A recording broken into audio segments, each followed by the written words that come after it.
এই ভিডিওতে আমরা যে ট্রিকটা দেখব, এই ট্রিক্সটা ফলো করলে তুমি পরীক্ষা হলে তোমার নৈবিত্তিকে নাম্বার বেশি পাওয়ার চান্স অনেকটাই বেড়ে যাবে।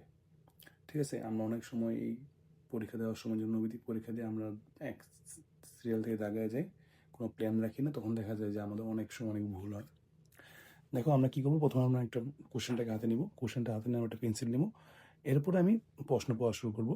ধরো প্রথমত আমি 2-3 মিনিট এভাবে রাখবো আমি, কারণ সবসময় প্রশ্ন নিয়ে দেখানো শুরু করবো না, আমি 2 মিনিট প্রশ্নের পিছিয়ে সময় দেবো, 2 মিনিট 5 মিনিট। তো ধরো আমি প্রথম প্রশ্ন আমি এটা উত্তর জানি খ, তাহলে আমি এখানে খয় দাগ দিয়ে এটা আমি রাইট দিয়ে রাখবো। তো তারপরটা আমি উত্তর জানি, এটা গ দিব। এরপরে উত্তরটা আমি জানি না, এটা আমি গোল করে রাখবো। এরপর উত্তর আমি জানি ক, রাইট দিয়ে দিব। এরপরের উত্তরটা আমি মনে হচ্ছে ক, কিন্তু আমি শিওর না, এটাও আমি গোল দিয়ে রাখবো। এরপর ধরো আমি জানি ক, রাইট দিব। এরপরটা আমি জানি গ, রাইট দিব। এরপরটা ধরো আমি জানি না, আমি ওটা গোল দিয়ে রাখবো। এরপরটা আমি জানি খ। এখন দেখো এখানেই টেস্টটা, যেটা আমি জানি না এখানে আমি সময় নষ্ট করবো না, এই গোল দিয়ে চলে যাবো। অনেকে কি করে সিরিয়াল বাই দেখানোর জন্য এটাতেই ভাবা শুরু করে। তুমি যখন এখানে 2-3 মিনিট সময় দিয়ে দিবা, তোমার এটাতে দেরি করার কারণে তোমার এখানে সময় কম পড়ে যাবে। দ্বিতীয়ত তোমার পরে যেগুলো জানো ওগুলো না তোমার একটা কনফিউশন তৈরি হবে। তুমি সময় নষ্ট করবে না, কারণ তোমার মাথা ফ্রেশ থাকা অবস্থায় যেগুলো তুমি পারো কনফিডেন্ট, সেগুলো শেষ করতে হবে মাথা ফ্রেশ রেখে। এখানে সময় নষ্ট করে হিজিবিজি করে মাথাকে গুলাই করা যাবে না। ঠিক আছে, এখন দেখো আমরা এখানে কি করব।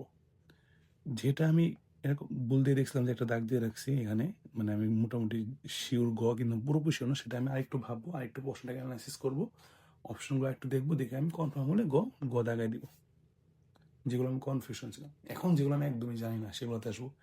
এখানেই আসবে একটা বিষয়, সেটা হলো আমি গেস যে করবো, আমার গেসটা হবে এডুকেটেড গেস। গেস তো সবাই করে, কিন্তু আমাকে একটু ভেবে চিন্তে গেস করতে হবে।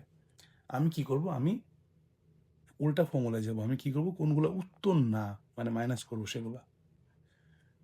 ধরো এই ক খ গ ঘ মধ্যে আমি প্রশ্ন এবং উত্তর দেখে আমি মোটামুটি মনে হচ্ছে ঘ নাম্বারটা উত্তর, আমি ক্রস দিলাম।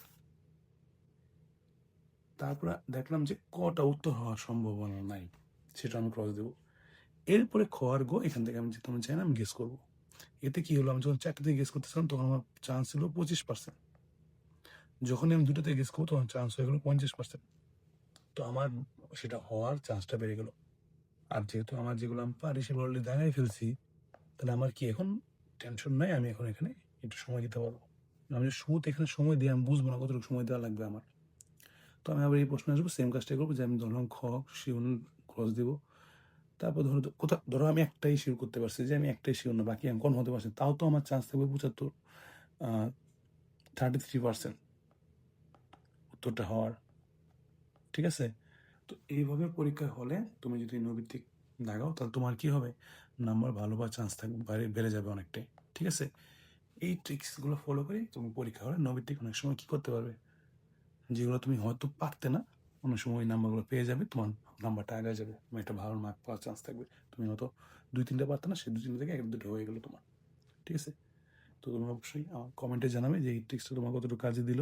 সবাইকে ধন্যবাদ।